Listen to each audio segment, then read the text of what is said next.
And welcome back to Capitol Review. I'm Mark Hall. Taylor Swift, well, she's one of the biggest pop stars in the nation, perhaps even in the world, from sellout tours to her blockbuster Eras tour, cheering on her boyfriend Travis Kelce at NFL playoff games, and on the list of nominees for this year's Grammys. And she's now at the center of a political showdown. Joining me now is Judy Kurtz from The Hill, and Judy is the In the Know columnist, where she covers features like pop culture and intersection of politics and Hollywood. Judy, thank you for joining us and welcome back. Let's get right to it. Taylor Swift has become really the front and center and in the mind of conservatives on whether or not that she'll weigh in on the upcoming presidential election. How did this conversation even start?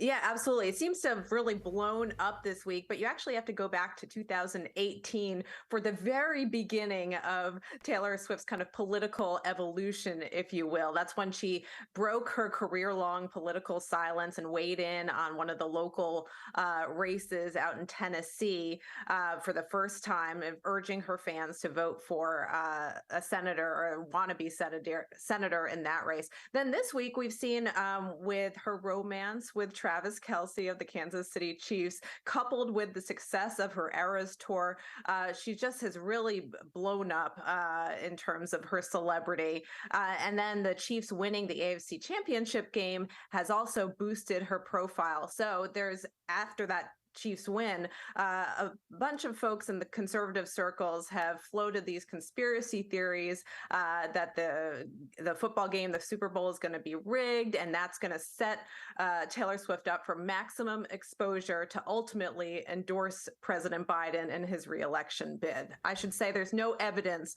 of that conspiracy theory. I think, to quote Taylor Swift, it's one of the wildest dreams of conspiracy theorists. All right, well, what kind of impact could Taylor Swift have in the upcoming election?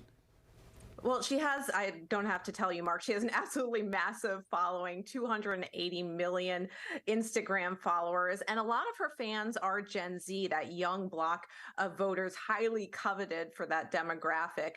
And she does have an impact. You know, when she has urged her fans to register to vote, they had something like 35,000 new voter registrations in just a single day after she tweeted about it.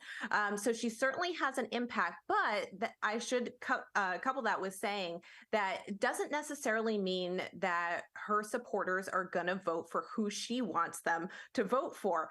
Every study has shown that celebrities in general, not just Taylor Swift, can get people to the polls. It can prompt people to actually go to the ballot boxes, but it doesn't necessarily get them to vote for the candidate that the celebrity is pressing them to, urging them to. Well, Judy, we've seen over the years many celebrity endorsements for presidential candidates, but how does this potential one differ from the rest? With all of social media and, like you said, the visibility at football games, this just feels a little different.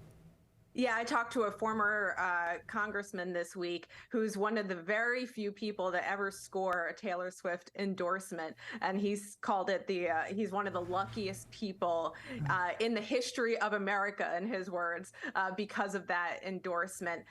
So look, everyone's looking at Taylor Swift this week. Huge pressure on her to speak out. And there are very few people in the world of celebrity who can bring this kind of attention to a political race, to a candidate. Oprah Winfrey did it in 2012 when she supported Barack Obama. Beyonce did it back in 2020 when she made a last-minute pitch for now President Biden. And Taylor Swift is up there in that same caliber of celebrity. Usually, you know, you create buzz. These celebrities create buzz after they endorse a candidate. In this case, Taylor Swift is creating massive attention before she even opens her mouth.